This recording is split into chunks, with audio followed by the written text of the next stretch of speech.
sa Balitang Express!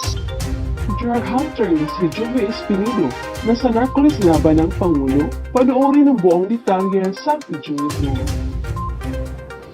Sir, will the palace order the PNP chief to release the names of police officials in the drugs watch list? I'll ask him. I'll ask the president. Because the president has released yung mga politicians involved in the narco list. Baka may bago. Baka may updated list. Tanungin ko siya kung mayroong bago and if he intends to release them. Pero I'm referring, sir, to the yung drugs watch list with the police officials. The PNP chief is refusing to divulge the names of these officials involved or in the narco list. So will the palace encourage or order the PNP chief to release the names? I'll ask him if he is going to order the PNP chief. Thank you, sir. Arian. Hi, sir. Sir, na-confirm niyo po ba kay President Duterte last night kung included nga doon sa drug watch list si Colonel Espinido?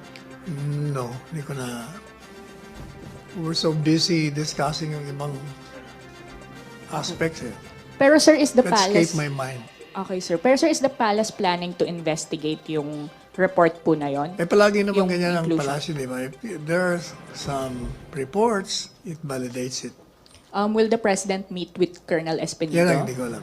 Okay, sir. And then, sir, comment lang po. The PNP is offering optional retirement sa around 350 plus na policemen na iimbestigahan for involvement sa illegal drugs. Ang sabi po ni PNP Chief Gamboa, if you don't want to embarrass yourself, if you are guilty, at sa tingin nyo, with the composition now of those who will evaluate, nakikita nyo na di kayo makakalusot, if you want peace of mind, then we offer you optional retirement. Do you think it's proper, sir? I do not know whether he has talked with the president. I'm not privy to that, so I'd rather not comment on that. But sir, do you think the PNP should offer optional retirement sa mga iimbestigahan na police for involvement in illegal drugs? Personally, my opinion doesn't matter. As I said, I But only palace express the comment, thoughts sir. of the president. Since I have not talked with the president relative to that, I cannot make any comment. Okay, sir. Julie, follow up muna.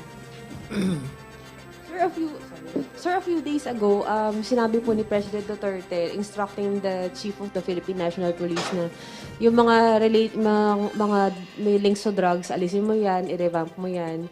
Tapos ngayon, here comes PNP Chief Gamboa saying na pwede mag-optional retirement yung mga personalities on the drug list.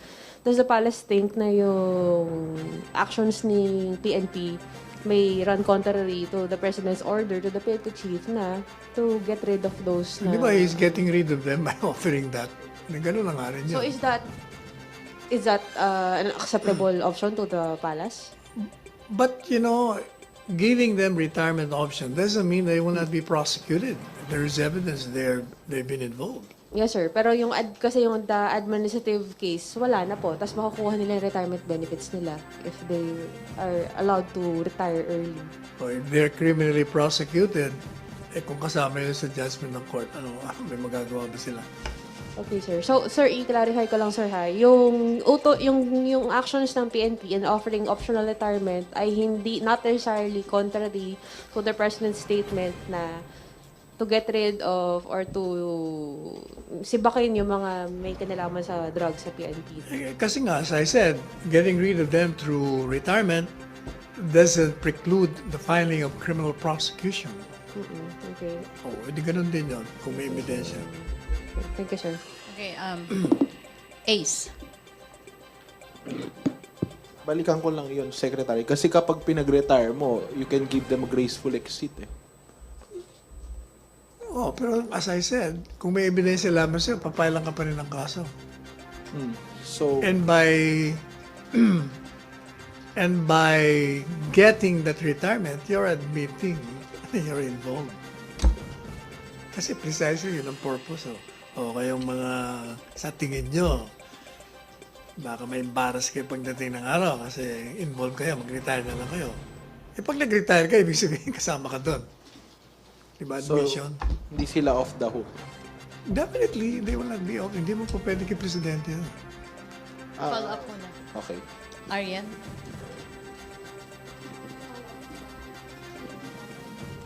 But sir, yung main purpose nga po ng PNP for offering optional retirement is para hindi na masama yung mga mag-a-avail nun dun sa i-validate na listahan. Alam mo kasi, I'm this is educated guess. Kasi kung hindi niya gagawin yon, you have to file cases and it will take a long, long process. Siguro para mabilis, ino-offer niya ng optional retirement. Do you think that's proper, sir? Na para mapabilis, mag-retire na lang yung... We're subject to prosecution naman eh. So wala namang mali doon.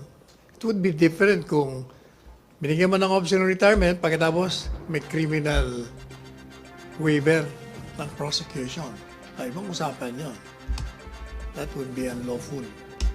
Okay. You cannot waive criminal prosecution when there is a violation of the law. Okay, sir. Thank you po. Police Lieutenant Colonel Joby Espinido, ang tinaguriang drug lord hunter ng bansa, ay kasama sa narco-list ng Pangulong Duterte. Ayun na nga eh.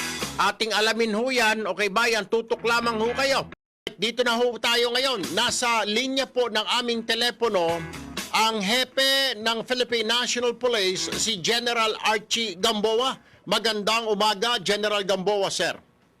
Erwin, good morning at sa mga lahat na nakikinig sa iyong programa. Magandang umaga po. Opo. Sir, salamat ha.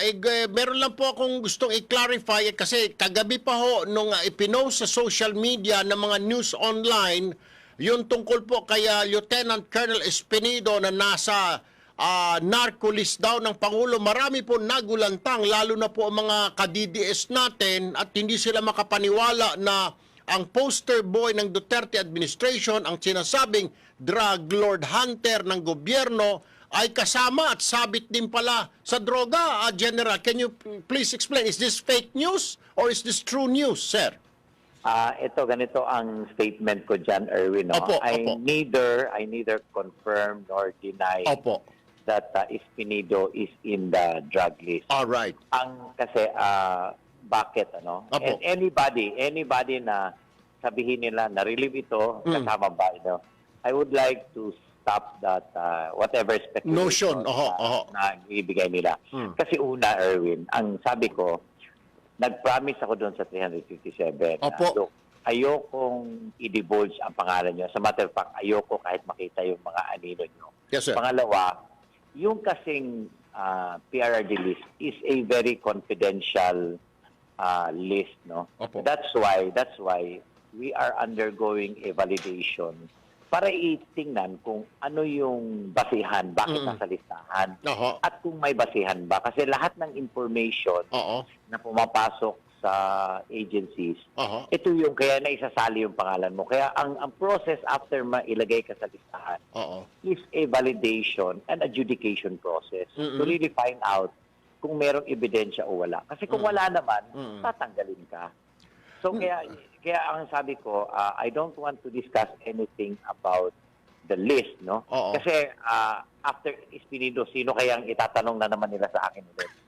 So I don't want to create speculation. And isa pang pinaka-importante, Erwin, Opo. when the chief PNP opens his mouth, Opo. di ba? Parang it is a policy. Right. So ayokong i-prejudice yung mga members ng adjudication courts who are under me. Correct. Kasi siyempre pag nagsalita na si Chief, parang wala na silang independent. So Opo. sana naman pakiusap ko sa publiko na kung pwede, pabayaan mo na kami. Anyway, sabi ko sa kanila, after a month, maglalabas ako ng resulta. At ito yung i-recommend ko kay President Duterte. Walang iniwan siguro ito, General, kung naalala ninyo nung unang naglabas ang Pangulo ng kanyang narco list, napasama yung isang dating gobernador ng Pangasinan dyan, pero inalis din niya, nag-apologize dahil hindi pala talaga ito, napasama lang dyan. Ito bang list na ito, sir? Ito ba ay parang intel report pa lamang ito, kailangan i-verify at i-verify, ulit-uliting i-verify, General? Yes, Erwin, no? Kaya nga, ang sabi ko talaga doon sa 357, look, even if I'm offering you optional retirement, Correct. all of you are presumed to be innocent. Aha. Kasi nga, Until proven kaya guilty. Kaya na ilalagay sa listahan dahil may information. At yung information, naririnig naman nila yung A1 information. So pag A1 parang napakatotoo kasi ma-identify mo yung source, pwede mag-execute ng affidavit yung source kasi may maganda sa basihan. Pero meron ring information na halos chismis lang. Pero in the parlance kasi ng intelligence community, kahit anong information yan, it would still be treated as in intelligence. And then, saka nagkakaroon ng validation. Kasi parang it came to our mind, tapos baliwalain mo, dapat take note mo, tapos i-validate at i-adjudicate mo. Sir, pinagtagpi-tagpi at pinagtahi-tahi kasi ng media kahapon dahil sinasabi nila and they came into conclusion na maari na nasa narco-list nga talaga ito at sabi ito dahil nirelieve ng Chief PNP at inilagay sa Campo Crame si Colonel Espinido, sir. Alam mo, Erwin, kasabay nun sa relief ni Espinido where chiefs of police of Bulacan, regional director, all of them were relieved and assigned to the office of the chief. Pati general, may general pa yata, sir. May general pa nga, may general pa nga na nasa office ko. So, sabi ko nga, wag naman sana nilang itahi-tahi ito kasi kawawa din naman ng mga tao, no? Kaya nga sabi ko, kasi pag nagsalita ako tungkol kay Espinido, sasanga yan, di ba? Ang dami na naman speculation. So, sabi ko, i-criticize nyo na ako. I-criticize nyo na ako, pero hindi ako magsasalita tungkol doon sa 357. Anyway, sabi ko naman sa kanila, I promise you, after 1 month, merong results ito. Pati ang Malacanang yata, nagpalabas na rin po ng statement sa pangunguna po ni Secretary Salvador Panelo na iimbestigahan din po nila. Pag sinabi lang iimbestigahan, kayo po mag-iimbestiga noon, General Gamboa, sir? Yes, precisely. No? Kasi nga, very basic yun na lahat ng listahan. Alam mo bakit siya confidential? Opo. Kasi nga, hindi pa natin na-validate yung source of information. Ayun. Kung inabas mo yan, that's why it's kept confidential. Kasi imagine the prejudice, imagine ang epekto sa pamilya. Yung daddy mo pala, nasa listahan. Adik, ganyan. So, kawawa naman kung ganyan. So, ang sa akin is, presume mo na sila innocent, they will undergo the process, validation, adjudication. Then after that, there's a time we rule whether i-delist natin sila or tutuluyan natin sila for case build up. Last two questions, General Gamboa, sir. Saan nanggagaling itong info na dito sa narco-list ng Pangulo? Is it different agencies like PNP, PIDEA, AFP, NBI? Diyan po ba nanggagaling yung mga info na yan? Yes, alam mo Erwin, no, the President has in his arm all the intelligence units of the entire government. Di ba? All the entire government. So, ito, papasok yung information sa kanya. That's why meron mga listahan. At kasama dito sa validation namin are the other agencies concerned. Kunwari, nanggaling ito sa PIDEA. Right. So, tatanungin na yung PIDEA, bakit ganito, ito, etc., etc. Ganon. So, i-validate muna, Yes, General. talaga. It will go validation. At yan ang ating balita. Maraming salamat sa iyong pagsubaybay. Ito ang Balitang Express.